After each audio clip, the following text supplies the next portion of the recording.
Hello, everybody, and welcome back to Muja Prepper Channel. Um, this is a topic about lone wolves. Now, sometimes you don't have a mag. Sometimes you're a lone wolf. I did it out on the prairie, and this is how to cope with it. The first thing is you need lots of patience. Allow yourself the patience for whatever amount of time it's going to take you to do something. You know what your limitations are, how much you can lift, how much you can walk, whatever it is. What chores you can do in one day. Get your limitations. Even if it's just doing one thing a day, if it comes to that point, that's all you can do that day. Think about, our grandmas, before they had washing machines, they used to go on Monday down to the creek, pound the laundry between stones. Have to boil water, throw them in a big pot. That took all day. So be realistic with what you can do and how much time you have to accomplish it. Also, take into consideration if you got power or not. Going back to our grandmas, if you have the resources. When I was off grid, I had one day that I would go get water. It took that long. I couldn't lift those really big water totes, and I saved my pop bottles. And it took me, a while to fill them all up. And then you gotta haul them into your vehicle, and then when you get there, you gotta take them out. Some days they just got hauled back home. They didn't get taken out till when they were needed. So be realistic. Be patient. The second thing is people. As a lone wolf, sometimes there are people, but they're not part of your mag. And, they can do things for hire. I had people that I would hire to do things, work on my vehicle or put up a fence or whatever it was. Work out whatever contract you have with the person. Try to put it in writing. It makes it a lot more enforceable, whether just calling them on it or having to go to a court of law later on. And make sure you got everything that you've agreed to on that paper. Again, it's going to call for patience. That person may not be able to, come at your every beck and call. They might have other things. They may not be able to take care of something until next week. So be prepared for that. We had a saying out there on the prairie, was called mañana. I'll do it mañana, meaning indefinite. I will do it, but it's not going to be today. Mañana means tomorrow, but sometimes it took a few tomorrows to get it done because everyone has different schedules and different priorities, and you got to kind of go with the flow.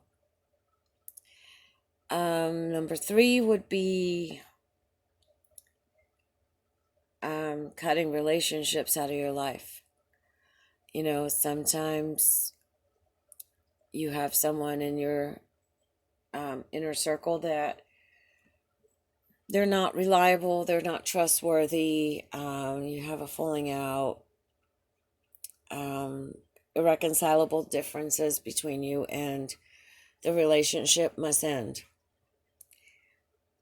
As devastating as that could be, if it's a good friendship or a good neighbor, the best way to deal with it is tell yourself they moved away. They just moved away, they're not here. I was lucky when I moved out to the prairie that there were like very few people around me. Um, then, like about a year later, a few people started moving into the area, and some of them did turn out to be unsavory, and I had to cut them out. And I just told myself, hey, I was here for a whole year before I even knew this person existed, and they lived here. They moved away. You weren't born with this person. You're not, hopefully going to die with them. So it's just transitory relationships is how you look at it. Um, Number 4 is Murphy's Law. Whatever can go wrong will go wrong. So try to prepare for that. And if it still fails, just, live without the creature comfort. There's so much in our modern day lives that we rely on, like we need, when you don't. You don't need to be on social media. Yeah, you do need things like the weather report. But if communications goes down, there's other ways around it. For example, I used to watch my animals when it was going to storm. My horse would get crazy. You know, she'd start bucking and jumping and making, I don't know, someone told me that they do it because they're trying to get their body heat up. Um, but right before a snowstorm, she would start doing all this, fun stuff. It was fun to watch her do it. Start watching the birds. If you see all the birds fly away and you go outside and you don't hear any birds, when I was in Florida, that meant the hurricane was coming because, whatever way of feeling it or knowing it, it's their environment. They're not stupid. They could feel the barometric pressure change. They can feel, the air currents. They, feel the humidity, whatever. They would leave. So you see all the birds leave? We're coming in for some really bad, bad weather. Um, so rely on things like that. Look at how other living beings are behaving. Um, and you'll see. So try to hone into those things. I keep saying it over and over, but take a weekend, go and shut off all your power, all your electricity, all your water, and see how you can fare. And then, I guess later on, wait till it gets warmer if you're in a cold place. Try camping out on the weekend. Um, it'll take a paper and a pen and write down all the things that you didn't consider that you need to prepare for. Think of it as a dress rehearsal. You know, um, I'll be honest, I was lone wolf for a very long time, for about 12 years, and I miss it. I miss the peace and quiet, the tranquility, the no arguing, the no having to vote for an answer, the learning. Um, it's not as scary as you think. Next on the list, I've lost count. I think it might be number 5, is you have to have some kind of defense. Um, I was pretty against things that go boom until I found myself lost, lone wolf in my house, and a man showed up. It's kind of a funny story, but he showed up wearing a bathrobe and a ski mask, and I completely flipped out and I called 911. They said they were going to send someone out. The man said that he had broken down and he was cold. Could I open the door and let him in? I was like, no way. So I told him that my husband, who is non-existent, was coming, that he was a mechanic and he'd help him with his vehicle, just wait there. And then my husband was real jealous. He didn't want anybody in the house and that he would be there in about 5 minutes. Well, it took 911 about 45 minutes to get to my place. And of course, I was, dialing like a fiend to anybody that I knew in the area. But everybody pretty much was farmers and they were, out in the field somewhere. I guess they didn't have signal or they couldn't hear me over their, equipment, whatever they were doing. And it was scary as hell. I was dying. Of course, I had other um, ways to defend myself should he come in. And so finally, to make a long story short, 911 finally showed up, and it was true. This man had broken down. I was in Colorado, and it was in October or September. Late September was already getting cold, and he was coming from Louisiana. He was moving with his wife. She had one vehicle, he had another. The wife had gone ahead. They were in a spot where there was no cell phone service, a dead spot, we call them. And he had broken down. He fell off the side of the ditch. And he kept walking. It was cold, so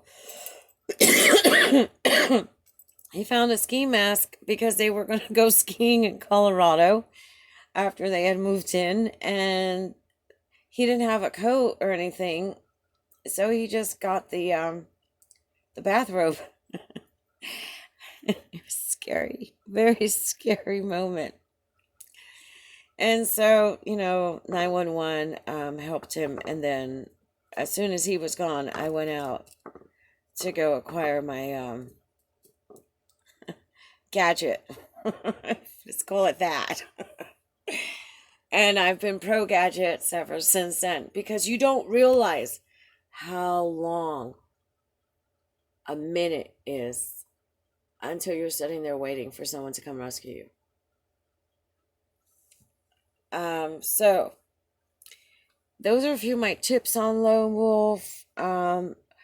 Always overstock as a lone wolf in case you do get sick or you get, stuck because of weather or vehicle problems. Always overstock. You can't have too much of anything. I know when I got the measles and I didn't want to go to the hospital and everybody was being put in the hospital with an outbreak, I just stayed home. I had everything I needed and I just stayed in bed for about 3 weeks until it was gone. Should I have gotten really bad?